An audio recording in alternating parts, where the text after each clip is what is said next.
Hello everyone. So guys, newspaper front page का series है। ये है 18 जून 2022 सैटरडे। आज का जो गाइज फ्रंट पेज है, जैसे कल था वैसा ही आज भी है, बट अब चूंकि सीरीज़ है तो है, शुरू करते हैं। यहाँ लिखा हुआ है कि anger rages against Agnipath in many states. Headline present indefinite में ज़्यादातर होते हैं, आपको पता है। तो यहाँ पर लिखा हुआ है रेजेस। जब भी प्रेजेंट इंडेफिनिट में हेडलाइन होगा, हम समझेंगे कि कंप्लीटेड एक्शन की हो चुका है, यानी कि जो गुस्सा है। रेज का मतलब होता है कि वैसे तो रेज मतलब भी गुस्सा होता है, बट रेज अगर रेज वर्ब के रूप में यूज़ हो जाए तो मतलब है कि काफ़ी खिंच गया, ऊपर तक चला गया, काफ़ी मतलब यूँ समझिए कि लेवल बढ़ गया। तो एंगर हम इसको समझेंगे रेज्ड। तो एंगर रेज्ड, गुस्सा और बढ़ गया, हम ऐसे समझेंगे। अगेंस्ट किसके खिलाफ बढ़ा? Agnipath. Okay, in many states, कई राज्यों में बढ़ गया। अग्निपथ क्या है? जो स्कीम है उसके खिलाफ। अब यहाँ नीचे देखिए, यहाँ लिखा हुआ है man killed.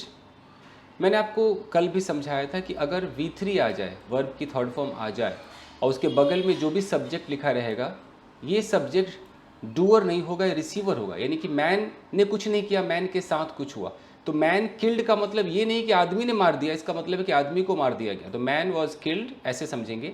As police open fire, जैसा कि, या क्योंकि। एज के दो मतलब होते हैं, जैसा कि और क्योंकि भी होता है।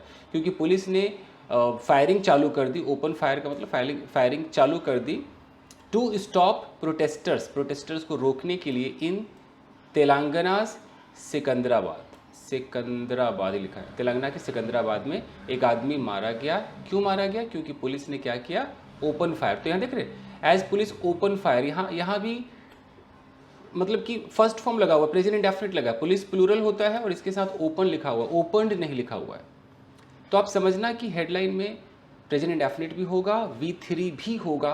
वो होगा तो पैसिव होगा। देखिए, ये नए बच्चों के लिए है जो अभी फर्स्ट टाइम मेरे वीडियो को देख रहे हैं। जो पुराने हो तो अब काफ़ी समझ चुके होंगे। Hundreds injured. अब ऐसी जगहों पर हम क्या करते हैं, जैसे हंड्रेड्स इंजर्ड है, इसका मतलब वही कि 100 लोग घायल हो गए। तो आप चाहो तो हंड्रेड्स वर इंजर्ड भी समझ सकते हो, या हंड्रेड्स पीपल गॉट इंजर्ड भी समझ सकते हो। 100 पीपल गॉट इंजर्ड। यहाँ लिखा है स्कोर्स अरेस्टेड। ये जो स्कोर है और स्कोर्स है, एक्चुअली स्कोर, एक तो स्कोर होता है कि आप मैथ्स में इतना आपने स्कोर किया, साइंस में इतना स्कोर किया। एक स्कोर का मतलब होता है बहुत सारे लोग। अब स्कोर्स का मतलब है कि और भी बहुत सारे लोग। तो बहुत सारे जो लोग हैं अरेस्टेड, तो अरेस्टेड का मतलब है कि पैसिव, इनको अरेस्ट कर लिया गया। बहुत सारे लोगों को अरेस्ट कर लिया गया। As agitation turns violent. अब देखो यहाँ पर टर्न्स है, ये प्रेजेंट इंडेफिनिट है। एजिटेशन का मतलब कि वो जो धरना प्रदर्शन है। टर्न्स है तो हम इसको टर्न समझेंगे कि एजिटेशन जो है वो बहुत ही हिंसात्मक हो गया एट सेवरल प्लेसेस, कई जगहों पर। तो उसमें भैया बहुत सारे लोगों को अरेस्ट किया गया। क्लियर है? यहाँ लिखा हुआ है कि trains and public property damaged. अब यहाँ डैमेज्ड है तो हम समझेंगे कि इनको डैमेज किया गया, तो they were damaged. Trains and public property were damaged, हम ऐसे समझेंगे। तो V3 आ जाए तो पैसिव समझिए। Railways says. अब रेलवे, अब यहाँ सेज लिखा है तो हम इसको सेड समझेंगे। रेलवे ने कहा, क्या कहा कि ओवर 340 ट्रेन अफेक्टेड, यानी कि 340 ट्रेन से भी ज़्यादा अफेक्ट हो गए। Could you please square the crow away? Okay, got it. चलिए आगे देखते हैं। चलिए गाइस, अब सेंटेंस को तोड़ कर देखिए आराम से। यहाँ पर लिखा है कि मैसिव प्रोटेस्ट्स, ठीक है। यहाँ पर क्या लिखा है? Demanding the roll back of the Agnipath scheme continued. बस यहीं पर रुकिए आप।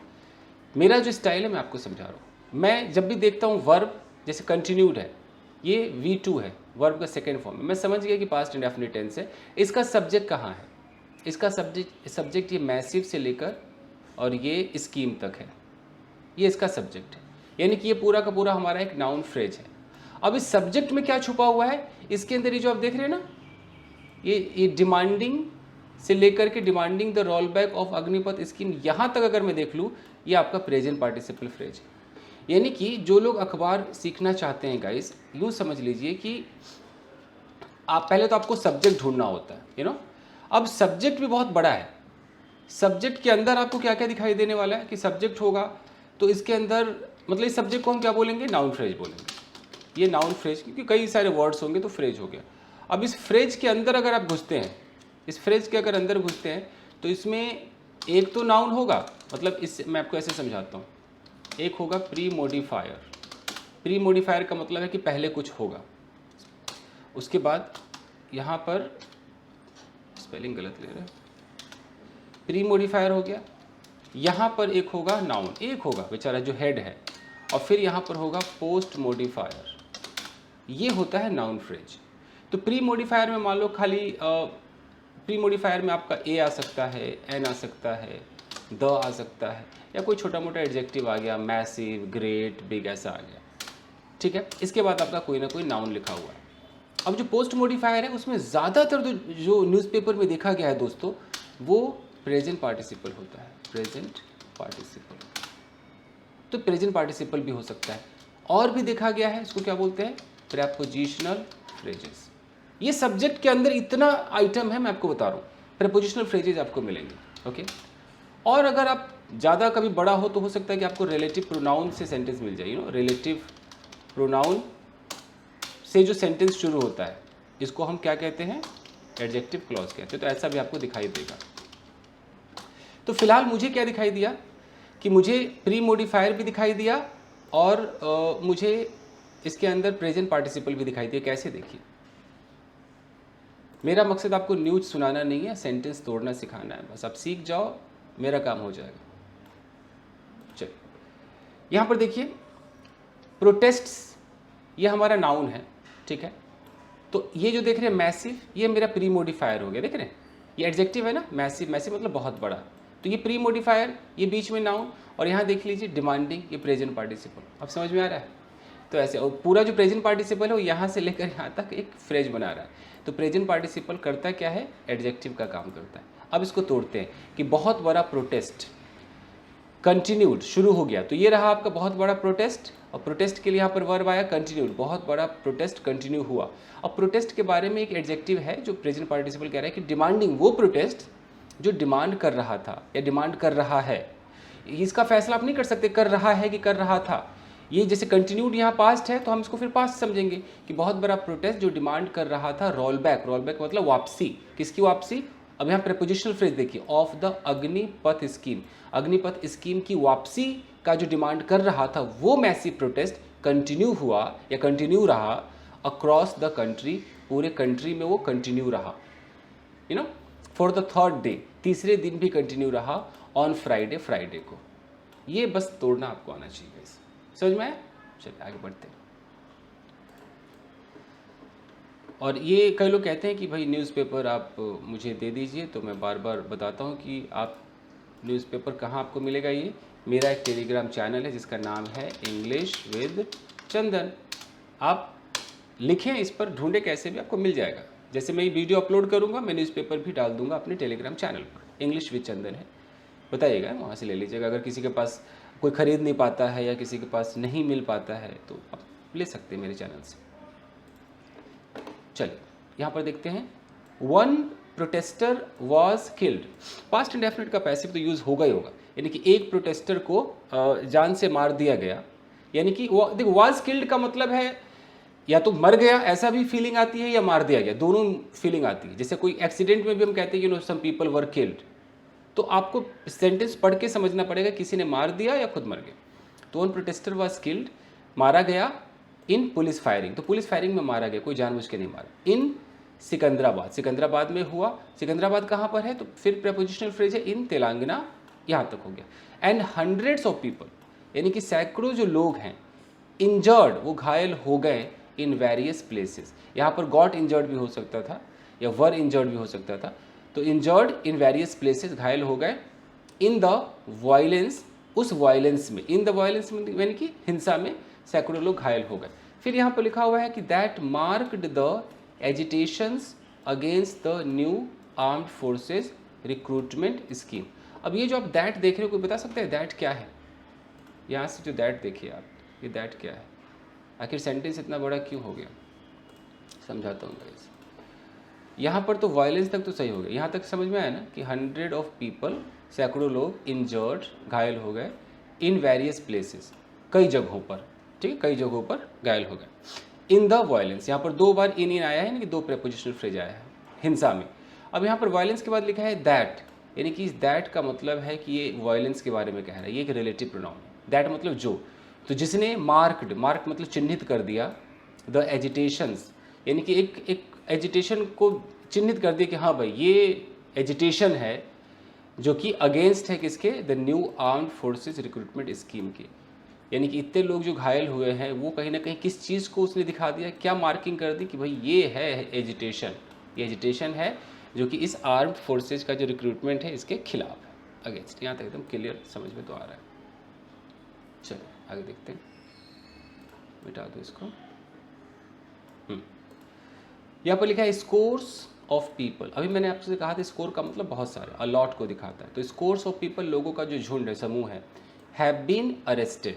प्रेजेंट परफेक्ट का पैसिव यूज हुआ है, उनको अरेस्ट कर लिया गया है और डिटेन्ड या उन्हें हिरासत में ले लिया गया है बाय द पुलिस, पुलिस के द्वारा, इन वेरियस स्टेट्स, कई जगहों पर। यहाँ तक कोई दिक्कत नहीं होना चाहिए आपको भैया पैसिव तो आना पड़ेगा ना, आप जानोगे तभी न्यूज़पेपर पढ़ पाएंगे आप।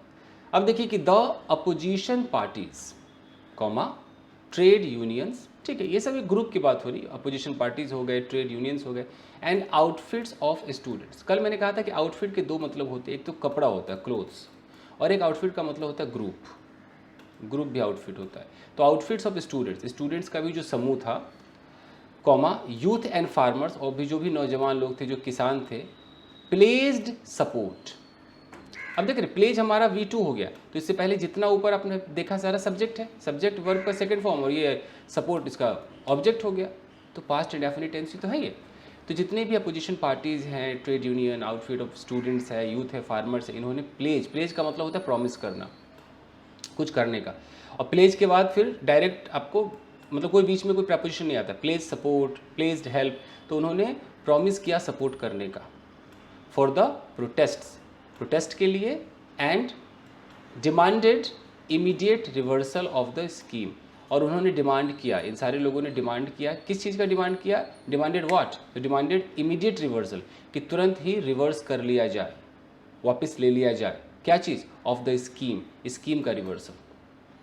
दैट कॉन्ट्रैक्चुअलाइजेज, दैट मतलब जो कॉन्ट्रैक्चुअलाइज करता है, मतलब कॉन्ट्रैक्ट बेसिस बना देता है आर्मी जॉब्स को। तो इस तरह का जो स्कीम है जो आर्मी जॉब को कॉन्ट्रैक्ट बेसिस बना देता है, उसके इमीडिएट रिवर्सल की डिमांड करी इन लोगों ने, और ये प्रॉमिस किया कि वो सपोर्ट करेंगे, सपोर्ट फॉर द प्रोटेस्ट के लिए बिल्कुल खड़े रहे।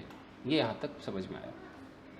आगे देखें, चलिए आर्मी, हाँ सॉरी, यहाँ पर ट्रेन से देखते हैं। Trains and other public property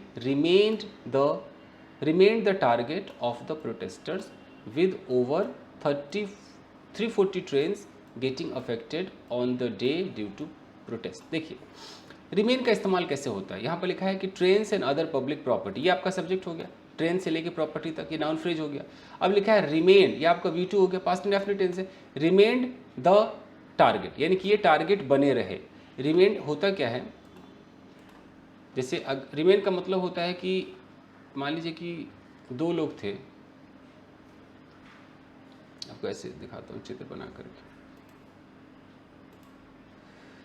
मान लो कि कल यहाँ पर एक लड़की थी आपके साथ, और आप यहाँ पर थे, ये भी लड़की हो गई, दोनों लड़की है। मान लो ये आप हो, ये आई, और ये आपकी कोई दोस्त, और कल आपकी किसी से बहस हो रही थी और ये लड़की चुप थी, तो चुप थी, और आपको ये कहना है कि ये चुप थी, तो उसके लिए तो ये स्टेट ऑफ बीइंग आप बोलोगे कि भाई चुप थी, तो शी वाज साइलेंट, कह सकते हो साइलेंट थी। फिर आपको कहना है कि पूरे कॉन्वर्सेशन के दौरान ये चुप ही रही, इसकी जो वो चुप्पी है वो कायम रहा। तो कायम रहने के लिए हमें क्या करना पड़ता है, रिमेन लगाना पड़ता है। तो मैं कह सकता हूँ कि she remained silent through out the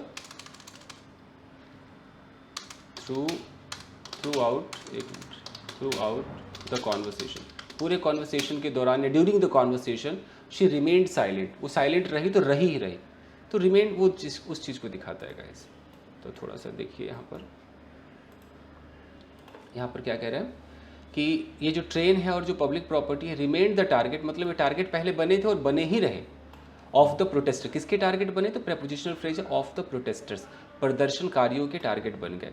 फिर यहाँ पर है कि विद ओवर 340, ये विद का एक न्यूज़पेपर का स्टाइल है, आपकी हिंदी करके आप देख सकते हैं, ये स्टाइल है उनका कि विद मतलब किस चीज़ के साथ, विद ओवर 340 ट्रेन, 340 ट्रेन से ऊपर। उसके बाद लिखा हुआ है आईएनजी, मतलब जेरेंट तो लगाते हैं कि गेटिंग अफेक्टेड, जो कि अफेक्ट हो रहे हैं, गेटिंग अफेक्टेड, तो 340 ट्रेन से ज़्यादा अफेक्ट हो रहे हैं ऑन द डे, एक दिन में, ड्यू टू प्रोटेस्ट की वजह से। तो यहाँ पर विद करके एक्स्ट्रा जोड़ दिया गया है कि ट्रेन को टारगेट बनाया गया है, साथ साथ ये भी हो रहा है। अब इसकी हिंदी करेंगे तो अजीब सी हिंदी आएगी, बट स्टाइल है। चलिए आगे देखते हैं। One protester was killed, past indefinite का पैसिव है, एक प्रोटेस्टर मारा गया, एंड 13 अदर्स वर इंजर्ड, और जो 13 अलग और भी थे वो घायल हो गए।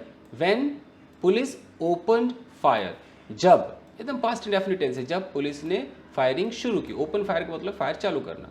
क्यों फायर शुरू की फायरिंग, तो यहाँ पर आपको इन्फिनेटिव चाहिए, पर्पस को दिखाना है, इन्फिनेटिव चाहिए। तो ये जो टू है ये प्रेपोजिशन नहीं है, ये इन्फिनेटिव का हिस्सा है, टू प्लस बेस फॉर्म। तो to quell a violent mob, quell का मतलब होता है शांत कर देना, यानी कि आप उसको क्या कैसे बोलूँ कि पुलिस वाले क्या करेंगे, शांति तो करेंगे।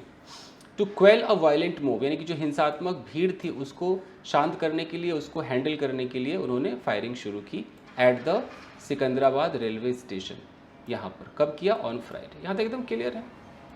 अब है about 1000 army recruitment job aspirants, ये पूरा इतना पर आपका नाउन फ्रेज है, ये नाम है कि 1000, अबाउट का मतलब लगभग 1000 आर्मी भर्ती जॉब के जो एस्पिरेंट्स, एस्पिरेंट मतलब एस्पायर होता है ना कि I aspire to do something, मेरी चाहत है, तो एस्पिरेंट का मतलब कि जो इसके इच्छुक जो लोग हैं, जो आर्मी जॉब चाहते हैं, उसको एस्पिरेंट कहा जाता है। तो कोई भी एस्पिरेंट हो सकता है, एक्टिंग एस्पिरेंट हो सकता है, एसएससी यूपीएससी एस्पिरेंट। तो कम से कम 1000 जो आर्मी जॉब वाले जो एस्पिरेंट्स थे, एंटर्ड द प्लेटफॉर्म, वो प्लेटफॉर्म में घुसे, इन द मॉर्निंग, सुबह घुसे, एंड स्टार्टेड डैमेजिंग, स्टार्टेड के साथ जेरेंड आता है कि करना शुरू कर दिया, डैमेज करना शुरू कर दिया रेलवे प्रॉपर्टी को। कितना क्लियर है।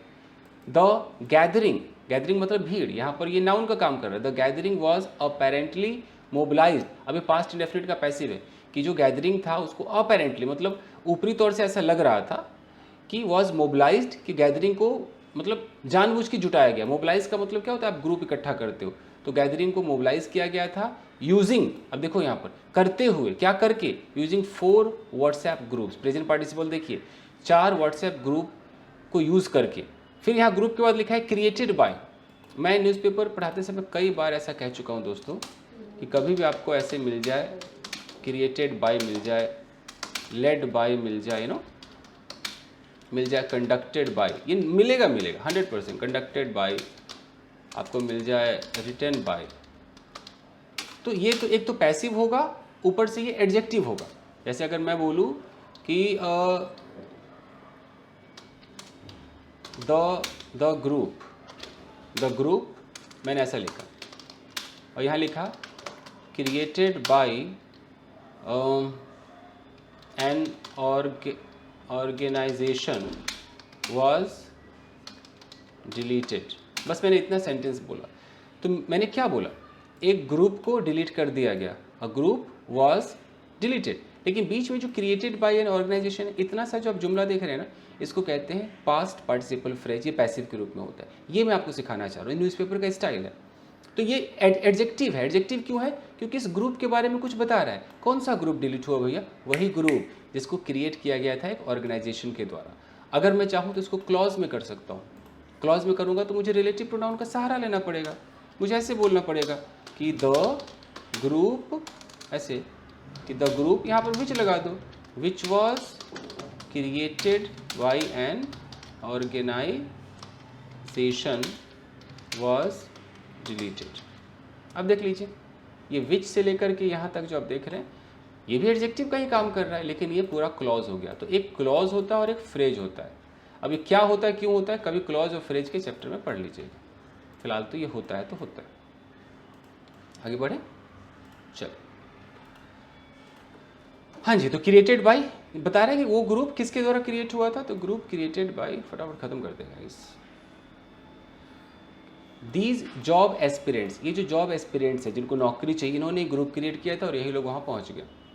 द वास्ट मेजॉरिटी, देखिए सब्जेक्ट आपको यहीं पर दिख गया, वास्ट मेजॉरिटी यानी कि बहुत बड़ी मेजॉरिटी। फिर यहाँ पर देखिए प्रेपोजिशनल फ्रेज कैसे होता है, अगर आप बहुत तोड़ के देखेंगे तो आप मेजॉरिटी की बात करें, मेजॉरिटी आपका वो नाउन हो गया, उससे पहले देखिए वास्ट एडजेक्टिव का काम कर रहा है, ये द आर्टिकल का काम कर रहा है, सब प्री मोडिफायर है।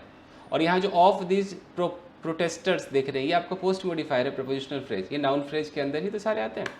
द वास्ट मेजॉरिटी, बहुत बड़ी जो संख्या है, ऑफ दीज प्रोटेस्टर्स, इन प्रदर्शनकारियों का, held from north Telangana.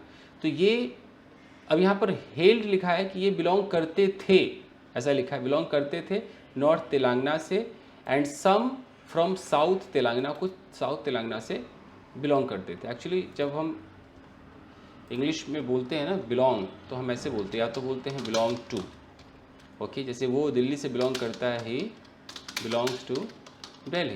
Newspaper में आजकल ऐसे भी चला हुआ कि ही हेल्स फ्रॉम दिल्ली, आप ऐसे बोल सकते हैं। नॉर्मल तो होता है he is from Delhi, he is from Delhi, लेकिन आपको हेल वाला दिखाई देने वाला है, यू नो। तुम कहाँ से भैया हेल करते हो, where do you hail from, ऐसे, ओके।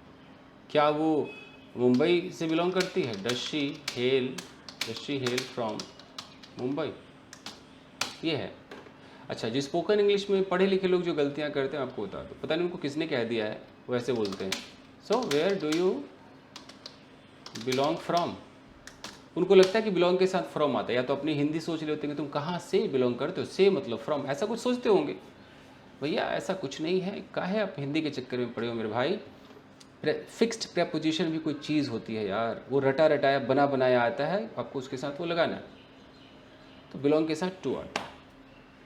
एनीवेज, चलिए वैसे अब है कि दे सेड, उन्होंने कहा, क्या कहा कि they had appeared for the physical and medical test, कि वो लोग अपीयर कर चुके थे, उनका फिजिकल टेस्ट हो चुका था। देखिए they said they had appeared, अब यहाँ पर पूरा नरेशन है, अगर हैव रहा होगा तो हैड करना पड़ा, तो दे हैड अपीयर्ड, उन्होंने अपीयर हो गए थे for the physical and medical test, दोनों में अपीयर हुए थे, एंड वर वेटिंग, और इंतजार कर रहे थे for the written exam, written exam का इंतजार कर रहे थे। अब एग्जाम के बारे में लिखा है कि विच वाज, ये विच रिलेटिव प्रोनाउन है, एग्जाम के बारे में कुछ बता रहा है, तो विच से जो सेंटेंस शुरू होगा पूरा क्लॉज कहलाएगा और एडजेक्टिव कहलाएगा, कि वो एग्जाम विच वाज पोस्टपोन्ड, जिसको पोस्टपोन कर दिया गया, on account of the pandemic. On account of का मतलब होता है के कारण, चलता है स्पोकन में, तो चलता नहीं आजकल, चाहे तो बोल सकते हैं ऑन अकाउंट ऑफ, इसका मतलब स्पोकन में चलता है बिकॉज ऑफ, ओके। तो I didn't go there on account of heavy rain, अगर मैं ऐसे बोलता हूँ तो रिटन इंग्लिश में ठीक है, स्पोकन में कौन बोलता है on account of, because of, due to, ये सब ज़्यादा बोलते हैं। ठीक है, चलिए ये हो गया। अब है कि प्रोटेस्ट्स इरप्टेड, इरप्ट का मतलब होता है शुरू हो जाना, वैसे तो इरप्ट का मतलब भभक उठना है ऐसे, तो प्रोटेस्ट शुरू हो गया या भभक उठा इन सेवरल डिस्ट्रिक्ट, कई जिलों में चालू हो गया। कहाँ के जिले थे, ऑफ वेस्ट बंगाल टू, यानी कि बंगाल के कुछ जिलों में भी प्रोटेस्ट चालू हो गया। अब देखिए यहाँ लिखा है कि though there was no report of any violence, ये दो, ऑल दो, इवन दो, बहुत इंपॉर्टेंट।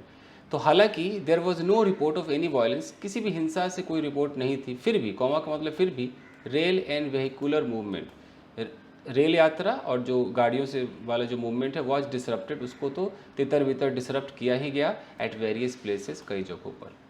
अब देखिए जब भी आप दो से बात करेंगे, एक्चुअली अभी ना मेरी इतनी सारी लाइट है ना आंखों के सामने कि देखा नहीं जा रहा है, इसलिए मैं थोड़ा अजीब सा आज बैठा हुआ हूँ, आंखों पे लाइट आ रही हो। एनीवेज सेट करूँगा इसको। हाँ जी, व्हाट आई वाज सेइंग कि हम दो की अगर बात करें तो दो का मतलब क्या होता है, इसकी हिंदी पे ना जाए, हिंदी पे पता नहीं किताब में यद्यपि क्या लिखा रहेगा, यद्यपि के चक्कर में ना रहे भैया, अंग्रेजों का स्टाइल अपना है। दो का मतलब होता है कि मान लीजिए कि कोई लड़की है, ओके, वो लड़की बहुत मोटी है, बहुत मोटी है, तो अगर हम इसके ट्रुथ को दिखाएंगे, हमें जो सच्चाई है पहले उसको स्वीकारना होता है, एक तरफ सच्चाई को स्वीकारना होता है, दूसरी तरफ हम इससे बिल्कुल विपरीत अलग कोई बात बोलेंगे। जैसे एक मोटी लड़की है तो हम क्या सोचते हैं कि मोटी लड़की तेज़ नहीं, दौड़ सकती है। और ये अगर तेज़ दौड़े तो विपरीत बात हो गई ना, हटके हो गई ना, कि मोटा होने के बावजूद वो तेज़ दौड़ रही है। तो मतलब दो से हम एक स्वीकारेंगे एक सत्य को, अच्छा सत्य हो बुरा हो, और उसके बाद कॉमा लगाएंगे, नहीं तो पहले येट चलता था, कॉमा लगा के हम उसका ठीक विपरीत बोलेंगे। कैसे, मैं करके दिखाता हूँ।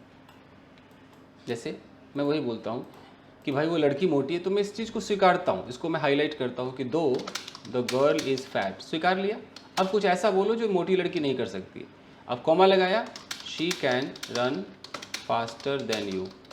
इसका मतलब जो भी आप हिंदी में समझे, हिंदी में होगा यद्यपि वो लड़की मोटी है फिर भी वो तुमसे तेज़ दौड़ सकती है। आप हो सकता है अपनी हिंदी निकालो कुछ कि हालांकि वो लड़की मोटी है, चूंकि वो लड़की मोटी है, मान गया कि लड़की मोटी है, वो मोटी होने के बावजूद, बहुत सारा आप सोच सकते हो। ये दो है। और भी पहले दो से पहले क्या चलता था दोस्तों, ऑल्दो चलता था, सेम ही था। आजकल क्या हो गया, स्पोकन इंग्लिश में थोड़ा सा और हाईलाइट कर देते, इवन दो कर देते, थोड़ा और एम्फेसाइज करने के लिए।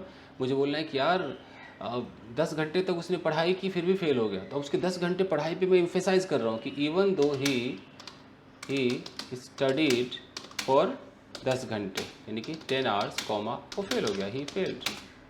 समझ में आ रहा है, ऐसे होता है। चलिए, तो दो देयर वाज नो रिपोर्ट, तो हालांकि कोई रिपोर्ट नहीं था वायलेंस का, फिर भी अब उल्टा करना है कि वायलेंस नहीं था तब भी भाई गाड़ियों को रोका गया, फिर भी rail and vehicular movement was disrupted at various places. ठीक है, द प्रोटेस्ट स्टार्टेड, जो धरना प्रदर्शन था वो स्टार्ट हुआ एट 7:45 AM, सुबह के 7:45 बजे शुरू हो गया, एंड कंटिन्यूड, जारी रहा टिल 9:30 AM, 9:30 तक वो जारी रहा। द यूथ्स, अब देखिए यूथ्स के बाद तुरंत यहाँ पर वर्ब में आईएनजी, यही सिखाना है भैया, ये आपको प्रेजेंट पार्टिसिपल यही है। अब यूथ के बारे में कुछ बता रहा, अब इसका ये, अगर ये यूथ हमारा सब्जेक्ट है तो उसका वर्ब हमें मिला नहीं है, ये कैरिंग वर्ब थोड़ी है, ये तो एडजेक्टिव है। तो द यूथ डिमांडेड, ये इसका वर्ब है, तो ये रहा सब्जेक्ट, ये रहा वर्ब, तो फिर ये बीच में क्या है, इस चीज़ को समझिए, आपको आदत हो जाएगी। तो ये जो कैरिंग आप देख रहे हैं, कैरिंग से लेकर के फ्लैग तक तो देख रहे हैं, इतनी सी जो इन्फॉर्मेशन है ये प्रेजेंट पार्टिसिपल की मदद से दी गई है, और ये इस यूथ के बारे में एक एक्स्ट्रा इन्फॉर्मेशन है, एडजेक्टिव ही तो है।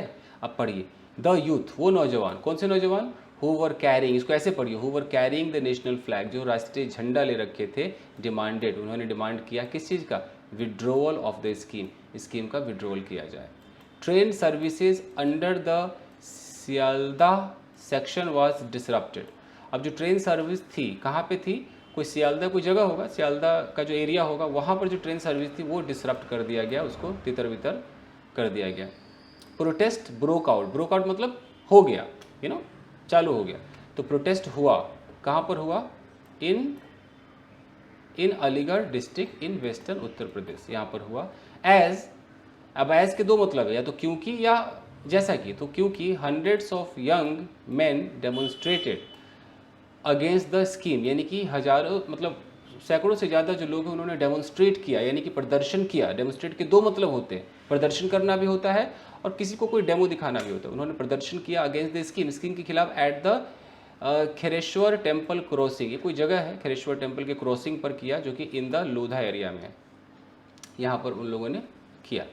At least 2 public buses were set on fire, past indefinite का पैसिव है कि लगभग 2 पब्लिक बस को आग लगा दी गई।